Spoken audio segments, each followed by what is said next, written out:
날씨가 정말 덥습니다. 그런데요, 교회 문턱만 들어오면 시원하더라고요. 이렇게 귀한 자리에 오신 여러분들의 삶 가운데 우리 주님이 주시는 은혜와 평강과 특별히 영과 육의 강건함이 함께 하시기를 주님의 이름으로 축복합니다. 여러분들 비행기를 타셨을 때 아마 보기도 하셨을 것이고 듣기도 하셨을 것이라고 생각이 되어집니다. 승무원들이 안내를 해주는데요, 비상 상황이 발생했을 때 행동 요령을 갖다가 직접 보여주면서 설명하는데, 비행기는 지상에서 한 대략 10km 정도 상공을 비행을 합니다. 그런데 이 위치가 공기의 밀도도 낮고 또 산소도 부족하기 때문에 때로는 사람이 의식을 잃을 수도 있습니다. 그때 위에서 이 산소 마스크가 떨어지게 되는데, 이렇게 안내를 하죠. 만약에 이런 상황이 있게 되면은 먼저 마스크를 본인이 쓰라고, 그 다음에 팽팽하게 잡아당긴 다음에 산소가 들어오는 것을 확인하게 되면 그 다음에 주위에 있는 어린이라든가 노인, 노약자들을 도와주라고 이렇게 안내를 합니다. 저는 처음에 이 이야기를 들었을 때 조금 의아해했습니다. 먼저 노약자를 하는 것이 그것이 예의이고 그것이 상식이 아닐까 하는 생각 때문이었죠. 아마 여러분도 아마 이런 생각을 하시는 분들이 있지 않았을까 싶은데요. 그런데 그러한 상식들을 깨트리는 그러한 안내 방송이었기 때문에 조금 의아했습니다. 그런데 그렇게 상식을 깨트리는 그 지침이 사실은 맞는 겁니다. 왜냐하면 내가 의식을 잃어버리게 되면은요, 다른 사람을 돕고 싶어도 도울 수가 없기 때문이죠. 한번 이런 상상을 한번 해볼까요? 먼저 옆에 있는 아이한테 산소 마스크를 씌웠는데 내가 그만 의식을 잃어버리고 쓰러지고 말았어요. 그러면 그 아이가 나를 도와서 마스크를 씌워줄 수 있을까요? 아마 아이의 힘으로는 힘들 겁니다. 그래서 다른 사람보다 먼저 내가 이기적인 것이 아니라 그 순서가 맞다는 것입니다. 중국의 고전 대학이라는 책을 보니까 거기에도 공자라고 하는 사람이 비슷한 말을 했습니다. 여러분 들어보신 말일 겁니다. 수신제가 치국 평천하. 자신을 먼저 돌봐야만이, 나를 바로 세워야만이 다른 사람들을 도울 수가 있고 세상을 변화시킬 수 있다라고 하는 그런 의미입니다.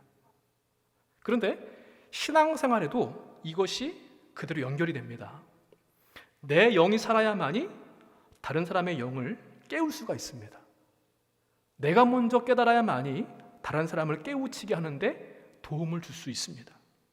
그래서 오늘 본문 말씀에도 이러한 원리를 가르쳐주고 있는데요, 디모데전서 이 편지는요, 바울이 에베소 교회를 목회하던 디모데한테 보낸 서신입니다.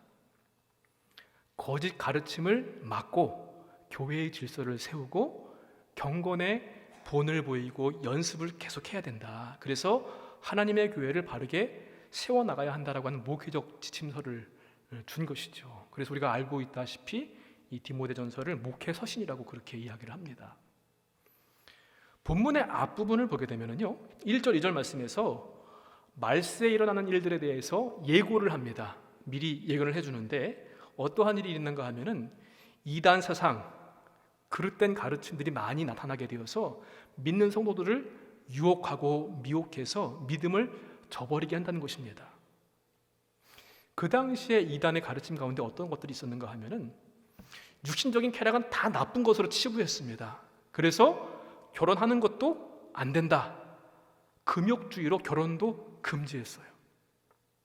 또 그들의 가르침 가운데에는 구약의 율법, 특별히 레위기 11장의 말씀 가운데 부정한 짐승으로 되어 있는 그 짐승을 먹지 못하도록 육식을 금하는 그런 것도 교리가 있었습니다. 그런데 결혼이라고 하는 제도는요, 하나님께서 만드신 제도입니다. 사람이 혼자 있는 것이 보기 좋지 않았다고 하셨거든요. 그래서 하와를 보내주셔서 가정을 이루게 하시고 하나님의 뜻을 이루어갈 수 있도록 그렇게 하셨습니다. 육이 결코 나쁜 것만은 아닙니다. 그리고 율법이라고 하는 것도요, 예수님이 율법의 완성이 되십니다. 그래서 모세를 통해서 주신 율법은 나쁜 것은 아니지만 그냥 예수님 안에서 어떻게 보면은 몽학 선생이라고 옛날에 표현되었던 것처럼 거기에 얽매일 필요는 없다는 것입니다. 그런데 이 모든 것들을 다 무시한 나머지 그냥 육신적으로 금욕주의, 모든 것을 다 금하고 마는, 그래서 이상한 신비주의를 갖다가 추구하기도 하고요. 그런데 사실 이런 것들은 우리가 구원을 받는 것은 하나님의 은혜로 구원을 입은 것인데, 인간 스스로 통제하고 절제하고 금해서 하는 그러한 것은 결국 하나님의 은혜를 부정하는 꼴이 됩니다. 금욕주의는 곧 인본주의와 다를 바가 없는 것이죠. 이렇게 거짓 가르침과 그런 이단 사상들이 만연한 그 당시 상황에서 사도 바울은 디모데에게 교회의 목회자, 지도자로서 신앙과 삶, 또 책임을 잘 이어갈 수 있도록 이 편지를 쓴 것입니다. 그래서 디모데에게 경건이 유익하다고 하는 것을 강조하면서 경건에 이르도록 내 자신을 끊임없이 계속 훈련해야 된다. 그리고 말과 행실도, 사랑과 믿음의 정절도 본이 되라고 가르칩니다. 이 일에 전심전력해야 된다라는 말씀을 주고 있는데요. 여러분, 디모데에게만, 아니면 목회자에게만 주는 그런 하나님의 말씀이 아니라 오늘 그리스도인으로 살아가는 우리에게도 주시는 하나님의 말씀인 줄로 믿습니다. 먼저 우리는 오늘 말씀 가운데 깨달아야 될 믿음의 교훈은요, 나 자신을 먼저 살펴봐야 한다는 것입니다. 바울은 디모데에게 그리스도 예수의 좋은 일꾼이 되라고 했습니다. 이를 위해서 먼저 무엇을 해야 되는가? 다른 사람이 아니라 나 자신을 먼저 살펴봐야만 하는 것입니다.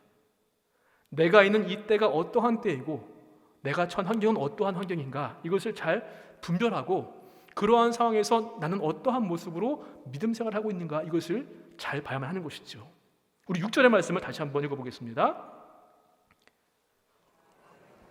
형제를 깨우치면 그리스도 예수의 좋은 일꾼이 되어 믿음의 말씀과 내가 따르는 좋은 교훈으로 양육을 받으리라. 아멘. 쉬운 성경에는요, 이렇게 이 말씀을 번역하고 있는데요, 이 모든 것을 형제들에게 잘 말하십시오. 그러면 그대가 예수 그리스도의 선한 일꾼임을 모두가 알게 될 것입니다. 라고 6절에 이렇게 번역을 했습니다.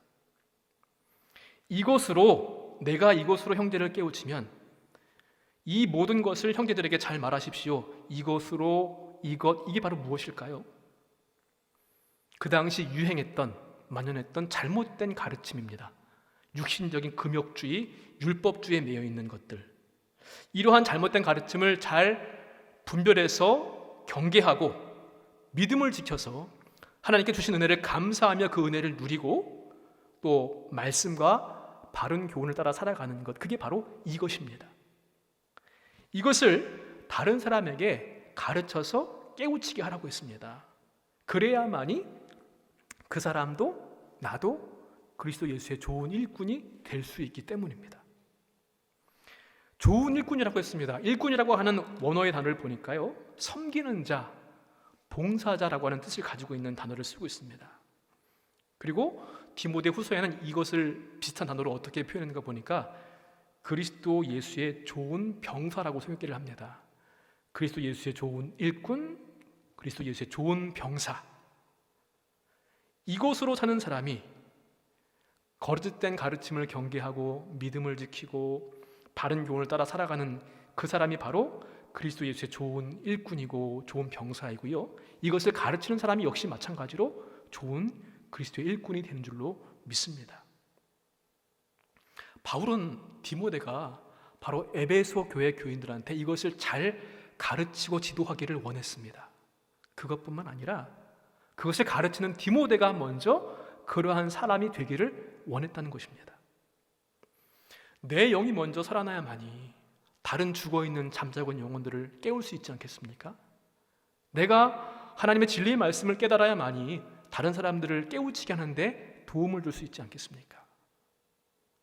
그러므로 그렇게 되기 위해서는 나 자신을 먼저 살펴보면서 먼저 망령되고 허탄한 것들을 버려야만 할 것입니다. 우리 7절부터 8절까지 말씀 함께 또 읽어보겠습니다.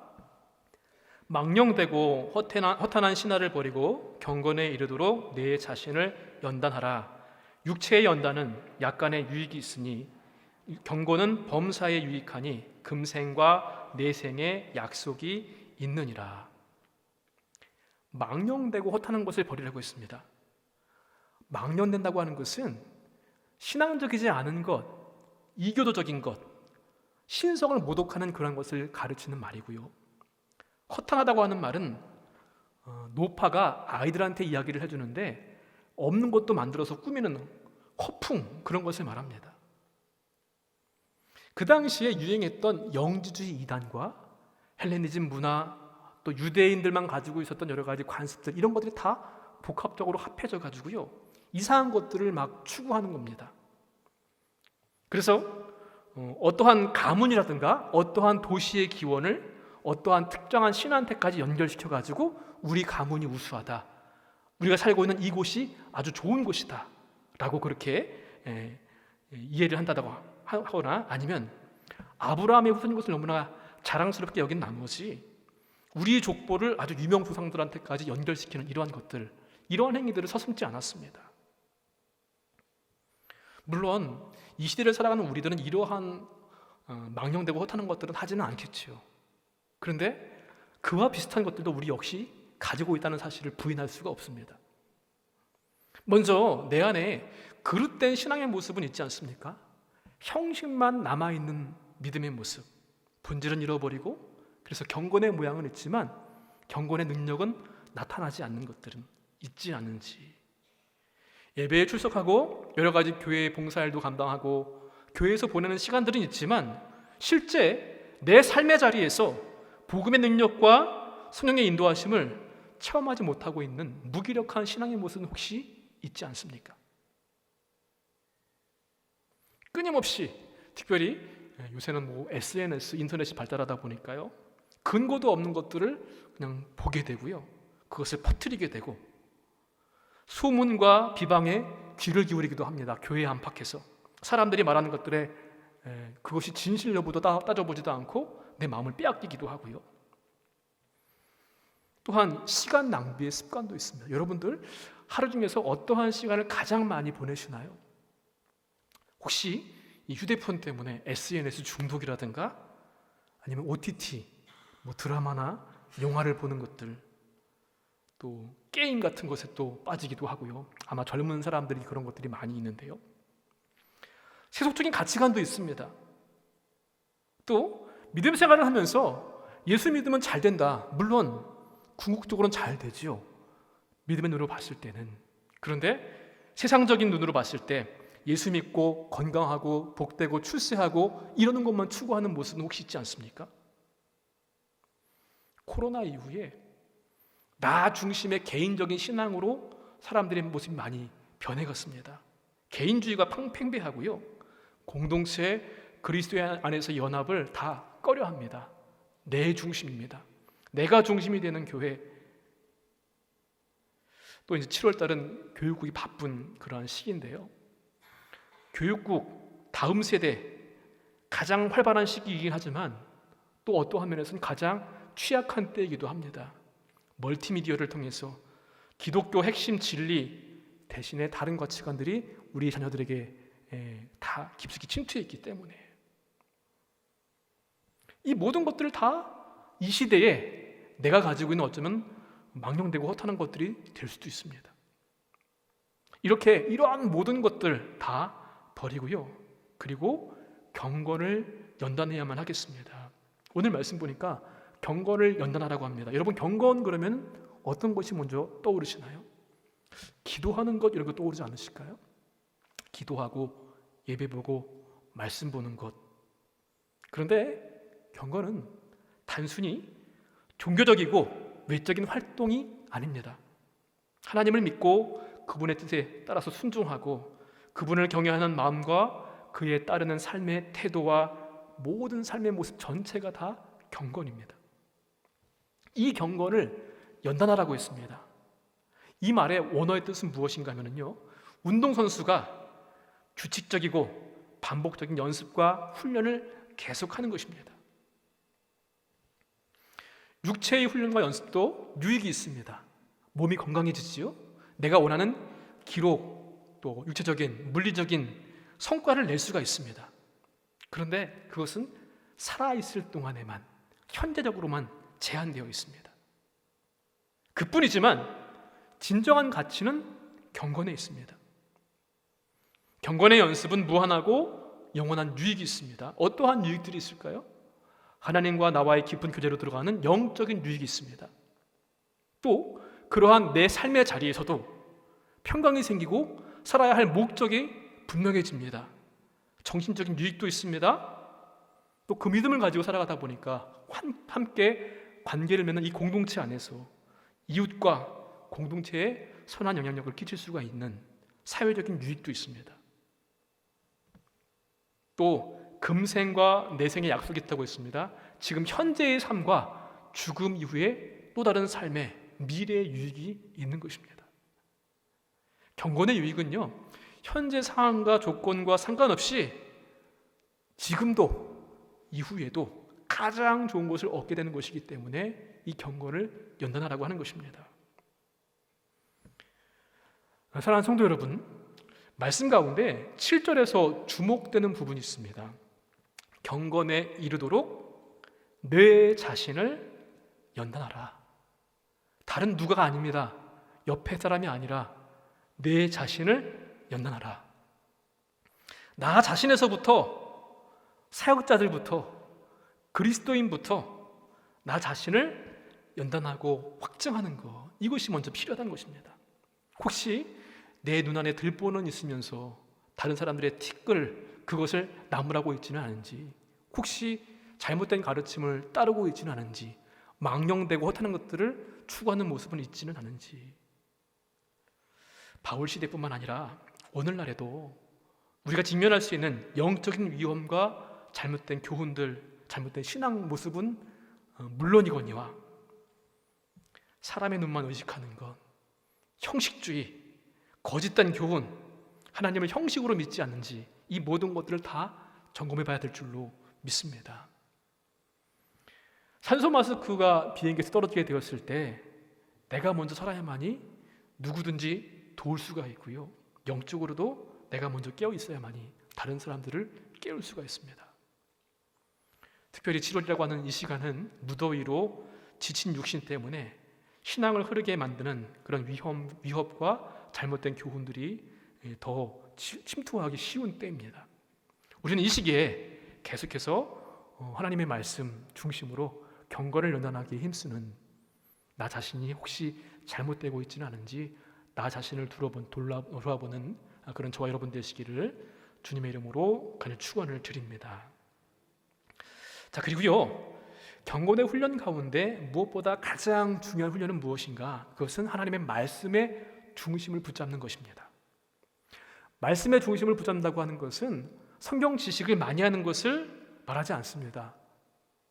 하나님의 말씀을 내 삶의 기준과 방향과 목적으로 살아가는 것이 바로 말씀의 중심을 붙잡는 삶입니다. 우리 10절의 말씀을 또 함께 같이 한번 읽어보도록 하겠습니다. 이를 위하여 우리 소망을 살아계신 하나님께 두미니 곧 모든 사람, 특히 믿는 자들의 구주시라. 아멘.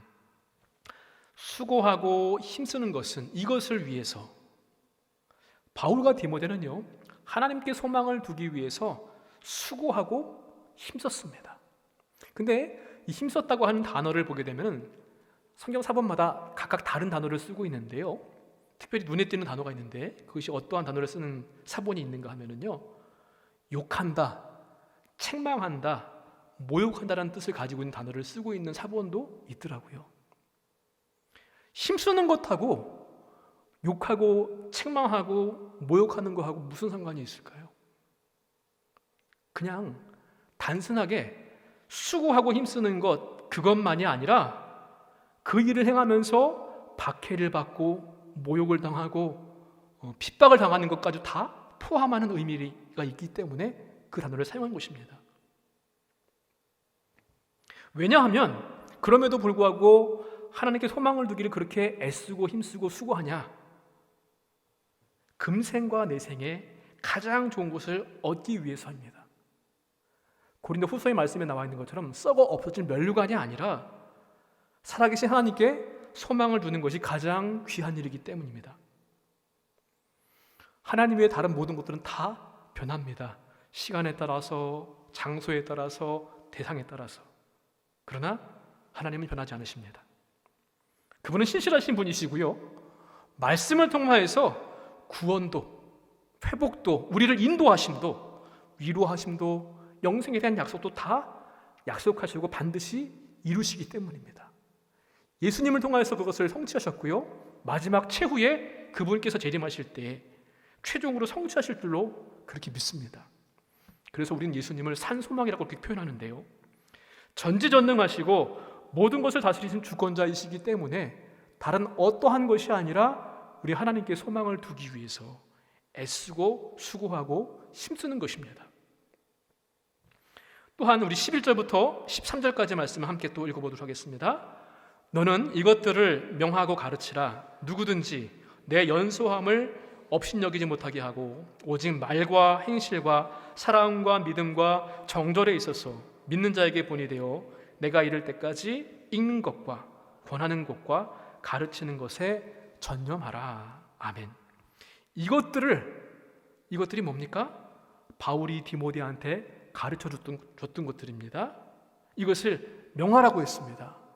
명한다는 것은 군대에서 상관이 부하들한테 명령하는 것이죠.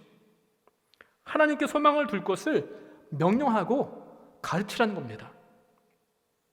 그리고 변하지 않는 하나님께 소망을 두기 위해서는 그러면 어떻게 해야 하는가? 바로 하나님의 말씀의 중심을 붙잡는 것입니다.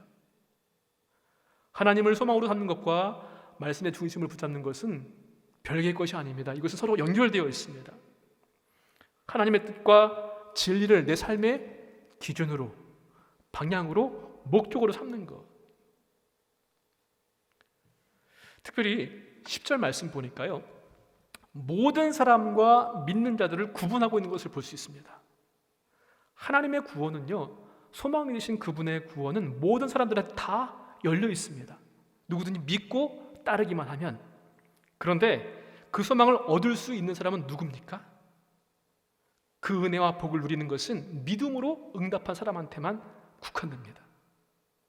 특별히 믿는 우리 그리스도인들은, 저와 여러분은 하나님의 약속의 말씀을 믿고 내 삶의 기대와 미래를 하나님께 맡기는 사람들입니다.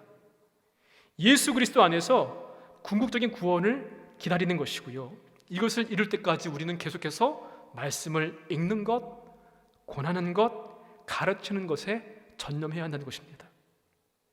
읽는 것은 성경을 읽는 것입니다. 권하는 것, 가르치는 것은 아마 디모데가 목회자였기 때문에 말씀을 권면하고 믿음의 교훈을 주는 그러한 일이 될 것입니다. 이러한 모든 것을 전념하라고 했습니다. 목회자뿐만 아니라 우리 그리스도인들은 말씀을 가지고 살아가는 사람들 아닙니까? 말씀을 읽고 가르치고 권면하고 살아내기를 열심을 다하고 전념해야 하는 것, 그게 바로 우리가 해야 할 일입니다. 그래야만이 우리가 본이 될 수 있습니다. 12절 말씀 보니까 말과 행실과 사랑과 믿음과 정절에 있어서 믿는 자에게 본이 되라고 했습니다. 이 편지를 썼을 때에 디모데의 나이가 대략 30세에서 35세 정도가 됐을 것이라고 그렇게 이야기를 합니다. 그 당시에는 연장자, 장로들이 대우를 받는 그러한 시대인데, 그러한 그 시대에 젊은 목회자였던 그가 업신여김을 받지 않기 위해서는 무엇을 해야만 합니까? 말씀의 중심을 붙잡는 일이었습니다. 특히나 거짓 이단의 가르침이 있는 그 시대에. 그런데 어디 나이만 해당되겠습니까? 우리 이 땅의 삶을 살아가는 이 세상에서도 믿는 자들에게도 본이 될 수 있는 것은 바로 말씀의 중심을 붙잡고 읽고 가르치고 권면하고 말씀을 살아내기를 힘쓰는 것인 줄로 믿습니다. 사랑하는 성도 여러분, 우리는 오늘 바울의 권면처럼 말과 행실과 사랑과 믿음의 본이 되어야만 합니다. 읽는 것, 권하는 것, 가르치는 것에 전념해야 하지요. 말씀의 중심을 놓치지 말아야만 할 것입니다. 혹시 내가 진리에서 세상에 유행하는 것들에 빠져있지는 않은지 말씀을 중심으로 살펴봐야만 할 것이고요. 바쁜 우리 일과 중에서도 본질인 말씀의 중심을 가르치고 권면하고 전하고 살아가는 것은 결코 늦어서는 안 될 일입니다. 여러분, 정기적인 말씀을 묵상하는 큐티 시간을 가지고 계십니까? 그 말씀을 기억하고 되뇌고 암송하는 훈련들을 혹시 하고 계십니까? 말씀을 나눌 대상을 혹시 정하고 매주 한 번 이상, 하루에 한 번 이상 그 사람한테 말씀을 권하고 나도 그것을 살기 위해서 애쓰고 힘쓰고 있습니까? 바라기는 말씀의 중심을 붙잡는 삶을 통하여서 우리의 모습이 본이 되고 그리스도 중심의 그리스도의 좋은 일꾼으로 살아가는 우리 모두가 되시기를 주님의 이름으로 간절히 축원을 드립니다. 마지막으로 이러한 것들을, 이 경건의 훈련들을 계속 지속적으로 해야만 될 줄로 믿습니다. 믿음의 생활은 복음을 받아들이고 한번 예수 믿는 것으로 끝나지 않습니다. 끝난 것이 아니라 이제부터 시작이죠. 계속해서 해나가야만 합니다. 우리 마지막 16절의 말씀 함께 또 읽어보겠습니다. 내가 내 자신과 가르침을 살펴 이 일을 계속하라. 이것을 행함으로 내 자신과 내게 듣는 자를 구원하리라. 아멘. 일관성 있는 삶이 영향을 미칩니다. 한두 번의 외침이 아니라 지속적인 성찰과 훈련이 변화를 가져오고요. 그래서 이 일을 계속하라라고 하는 말은 곧 인내하고 끊임없이 지속해야 하는 것을 우리에게 알려주고 있습니다. 라틴어에 습관이라고 하는 단어가 있는데요. 그 습관이라는 단어가 무엇인가 하면 하비투스입니다. 이 하비투스에서 영어에 헤빗이 나왔습니다. 습관을 뜻하는. 그런데 이 하비투스라고 하는 말은 수도사의 옷을 가리키는 말이기도 합니다. 왜냐하면 수도사들은 매일 똑같은 시간에 일어나서 아침 기도를 하고요. 그 다음에 오전 노동을 합니다. 점심 식사를 하기 전에 기도를 합니다. 그리고 점심 식사 후에는 잠깐의 휴식을 갖고 이후에 오후 노동을 합니다. 그리고 저녁 식사하기 전에 기도하고 저녁 식사가 마치게 되면 잠깐의 휴식을 취한 뒤에 잠자리에 들기 전에 또 기도합니다. 이렇게 하루의 일과를 마치는 끝 기도를 할 때까지 그들은 매일 이 일을 반복해서 했습니다. 그래서 수도사들이 입는 옷, 이 하비투스에서 매일 똑같은 일을 한다는 의미에서 습관이라고 하는 뜻이 파생하게 된 것입니다. 우리는 또한 감리교인인데요. 감리교인을 뜻하는 메소디스트도 비슷하지 않습니까? 시간을 정하여서 기도하고 말씀 공부를 하고 또 개인뿐만 아니라 사회적으로 여러 가지 힘든 사람을 돕기도 하고, 그래서 규칙쟁이들, 그런 의미가 가지고 있는데, 물론 반복되는 일 때문에 매너리즘에 빠지는 일은 조심해야만 할 것입니다. 그렇지만 우리가 지속적으로 쉬지 않고 계속해야 하는 일은 분명히 해야 할 믿음의 모습입니다. 제일 앞에 보면 6절에서도요, 따른다라고 하는 말을 뜻을 보게 되면은 이해하고 수긍하고 깨달은 것을 끝나는 것이 아니라 그 일을 계속해서 실천하는 것까지를 포함하는 의미를 가지고 있습니다. 그리하면 너와 내게 듣는 자를 구원하리라 말씀하였습니다. 지속적으로 하는 나 자신에 대한 훈련, 경건의 연단은 나뿐만 아니라 공동체의 구원에 영향을 미친다는 것입니다. 내가 살아야 내가 속한 가정도 살고요, 교회도 살고 다음 세대도 살아나는 줄로 믿습니다. 그런 의미에서 지속적인 성찰과 경건의 훈련은 곧 전도이기도 하고요, 교육이기도 하고 구원의 시작이 될 수도 있습니다. 사랑하는 성도 여러분, 바울은 디모데에게 먼저 내 자신을 살피라고 했습니다. 그가 받은 가르침을 기억하면서 말씀의 중심을 붙잡고 경건의 훈련을 계속하라고 권면합니다. 읽는 것과 권하는 것과 가르치는 것에 전념하라. 그것이 디모데 자신을 구원할 뿐만 아니라 그에게 말씀을 듣는 이들에게도 구원을 얻게 할 것이기 때문입니다. 특별히 여름철에 우리 신앙이 흐트러지기 쉬운 때입니다. 무더운 날씨로 인해서 일정 여행 가기도 하고 쉼을 갖기도 해서 기도하기에 말씀 있게 게을러지기 쉬운 때인데요, 우리는 계속해서 그럼에도 불구하고 믿음의 말씀과 좋은 교훈으로 양육받아야만 하겠습니다. 올 여름 7월은 단지 우리 교육국의 자녀들뿐만 아니라 우리도 역시 다시 우리 신앙의 숨을 고르고 처음 사랑을 회복하는 계절이 되기를 바랍니다. 말씀의 첫사랑을 다시 붙잡으시길 바라고요. 기도의 무릎을 다시 꿇을 수 있는 우리 모두가 되시기를 바랍니다. 그래서 오늘 말씀에 있는 그런 내용과 같이 우리 자신과 가르침을 살펴서 그리스도 예수의 좋은 일꾼이 되는 우리 모두가 되시기를 주님 이름으로 간절히 축원을 드립니다.